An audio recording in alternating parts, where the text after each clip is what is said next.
6, 5, 4, 3, 2. 1 second, please. Please, Mr. Kennedy. I don't wanna go into outer space.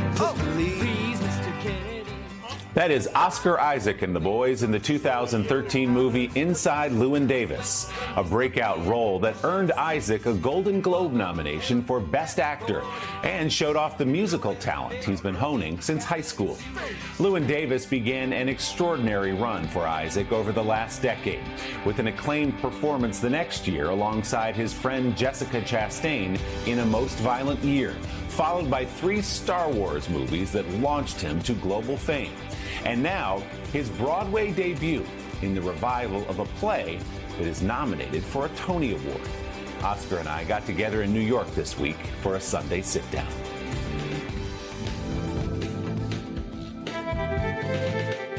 Pretty cool walking to work, knowing that your face is up on a Broadway marquee. Yeah. My son came up and started laughing, like, you look weird. Tough critics. Fair enough. Critics. Yeah. The sign in the window at the James Earl Jones Theater says Oscar Isaac. Don't you understand, man? The 44-year-old actor making his Broadway debut in a play that has been staged only 3 times since it premiered nearly 6 decades ago. The sign in Sidney Brustein's window is a Lorraine Hansberry play. She's the playwright behind A Raisin in the Sun. This one not as well known. Criminally overlooked. Criminally overlooked, yeah. This was Lorraine Hansberry's call to action. You know, it was a real protest play. And this was right at the precipice of the civil rights movement and the psychedelic movement. There's a line in the play where Sidney says the world's about to crack right down the middle. We have to change or fall into the crack. And that's, you know, this is that moment that she's writing about. The moment is 1964 in New York's Greenwich Village, where Isaac's brooding social activist, Sidney Brustein, lives with his wife, Iris, played by Rachel Brosnahan. Early one morning, drizzling rain. Isaac has been here before, playing a struggling 60s folk singer in the Coen brothers' Inside Llewyn Davis. Oh, honey. What are you doing? Llewyn Davis introduced Isaac to movie audiences, but Sidney Brustein brings him back to his roots on the stage. There's just something about those kind of characters that I think I find really heartbreaking and beautiful. The ones that seem to not be people that are worthy of our attention, and yet still have something to say, you know. Sidney wants to change the world. He can be a little self-righteous about it at times. Yeah. There are moments of misogyny, and there were some gasps. So what does he represent in this picture that you've just painted in the story? We meet Sidney. He's disillusioned with politics, with exhorting people, and he just wants to just like go off to the mountain with his banjo and his wife, who he's kind of come up with a story about who she is, and she's changing right in front of him as well. And it's a reckoning that starts to happen. And I hurt terribly today, and that hurt is desperation, and desperation is energy. It's a long, complicated, provocative play, and connecting with people, and you feel like in such a deep way with a play that has so much to say, and it's just been incredibly rewarding. Was this part of the dream, ending up on Broadway? Yeah, I remember I came up in the 80s with my dad, and I just remember being like so blown away by it and thought, I'd like to do that. Isaac was an infant when he immigrated with his parents and siblings to the United States from Guatemala.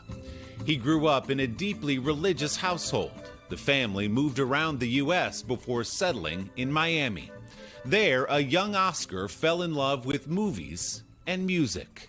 It was constantly coming to a new place, trying to assess, figure out what role to play. When did you decide acting might be my thing? As early as I could remember, I was doing that. I was trying to do it at school. I was doing my own versions. My dad had a video camera. I would make movies. And then once I was in high school, I started doing more music at that point and bands, and at the same time making movies with my friends. And it just seemed like that was the path, you know, that I just, again, needed to kind of surrender to this thing that was happening.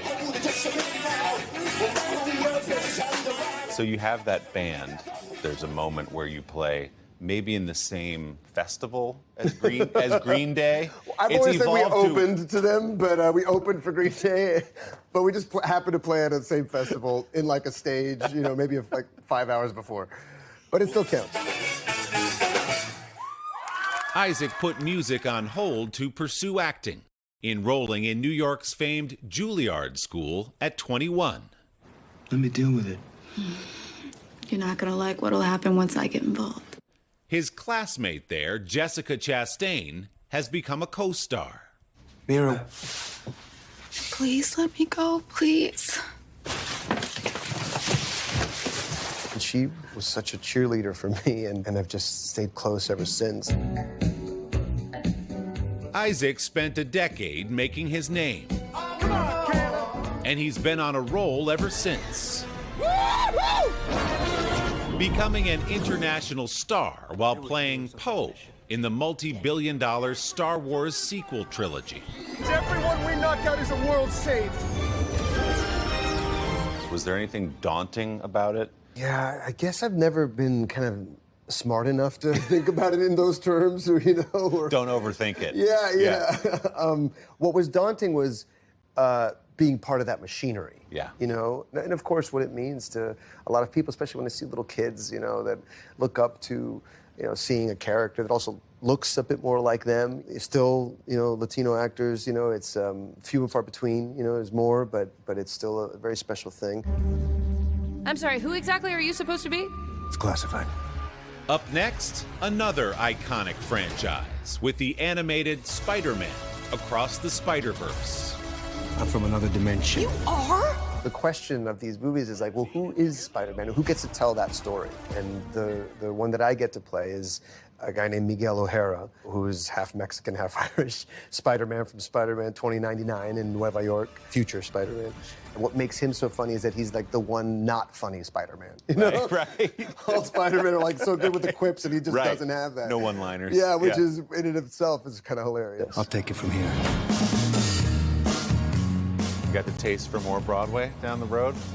I mean, yeah, it feels a bit more like playing live music, you know? You're playing the same songs every night, but it feels different, you know? And this is coming from the guy who opened from Green Day, so that's that's saying a lot. Exactly, yeah.